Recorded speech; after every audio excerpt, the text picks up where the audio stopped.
শুধুমাত্র শেখ মুজিবুর রহমানকে কেন্দ্র করে বাংলাদেশের ইতিহাসকে ঘূর্ণায়মান করা হয়েছে। এই মাওলানার মতো ব্যক্তিদেরকে ইতিহাসের কোণে নেওয়া সম্ভব নয়। টাঙ্গাইলের এই তাঁত শিল্পকে ধীরে ধীরে ধ্বংসের দিকে নিয়ে যাওয়া হয়েছে। বিগত বছরগুলোতে এই বাংলাদেশে শুধুমাত্র পছন্দের কিছু জেলা বাদ দিয়ে বাকি জেলাগুলোকে ইচ্ছাকৃতভাবে বঞ্চিত করা হয়েছে। এই ঐতিহ্যবাহী টাঙ্গাইল তাদের সক্রিয়তায় বাংলাদেশের জনগণের কাছে এবং বহির্বিশ্বে যতটা গুরুত্বপূর্ণ জায়গায় থাকতে পারত, কিছু ব্যক্তি স্বার্থের মানুষ তাদের ব্যক্তিগত এবং দলীয় স্বার্থকে প্রাধান্য দিয়ে এত বড় একটা ঐতিহ্যবাহী জেলার স্বার্থকে প্রতিনিয়ত বিসর্জন দিয়ে এসেছে। দেশের বাইরে এই টাঙ্গাইলের ঐতিহ্যবাহী তাঁত শিল্পের কথা কার না জানা, কিন্তু শুধুমাত্র প্রয়োজনীয় পৃষ্ঠপোষকতার অভাবে টাঙ্গাইলের এই তাঁত শিল্পকে ধীরে ধীরে ধ্বংসের দিকে নিয়ে যাওয়া হয়েছে। শুধুমাত্র শেখ মুজিবুর রহমানকে কেন্দ্র করে বাংলাদেশের ইতিহাসকে ঘূর্ণায়মান করা হয়েছে।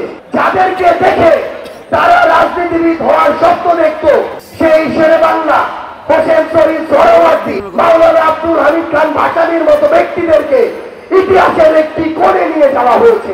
এই মাওলানার মতো ব্যক্তিদেরকে, আমাদের এই লাল মাওলানার মতো ব্যক্তিদেরকে ইতিহাসের কোণে নেওয়া সম্ভব নয়।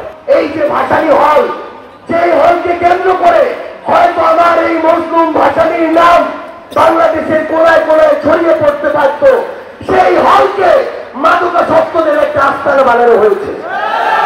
এভাবেই শুধুমাত্র একজন ব্যক্তির ব্যক্তি পূজা করে ইতিহাসের অন্যান্য সকল গুরুত্বপূর্ণ অংশকে বিলুপ্ত করার সকল অপচেষ্টা চালানো হয়েছে।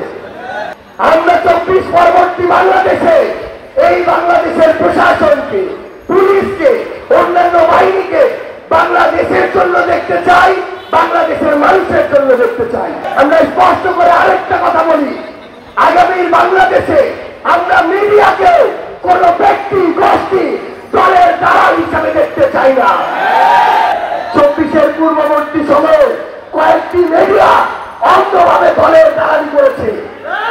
তাদের সংবাদ কর্মীরা আজকে তারা যে সেই চ্যানেলে কাজ করে সেটা বলতেও লজ্জা পায়। কোন মিডিয়া কার হয়ে কাজ করছে, কোন প্রশাসন জনগণের উদ্দেশ্য সার্ভ না করে ব্যক্তি বা দলীয় বা গোষ্ঠীর উদ্দেশ্য সার্ভ করছে, আমরা এই প্রত্যেকটা বিষয় পর্যবেক্ষণ করছি। এই টাঙ্গাইলে, এই দূরের টাঙ্গাইল, রণক্ষেত্রের যোদ্ধাদের জানাই, এখানে আমরা আর চাঁদাবাজি দেখতে চাই না। আমাদের কাছে চাঁদাবাজির একটাই পরিচয়, সেটা হচ্ছে সে চাঁদাবাজ। খারাপকে খারাপ বলার সাহস থাকতে হবে, ভালোকে ভালো বলার মতো গাছ থাকতে হবে।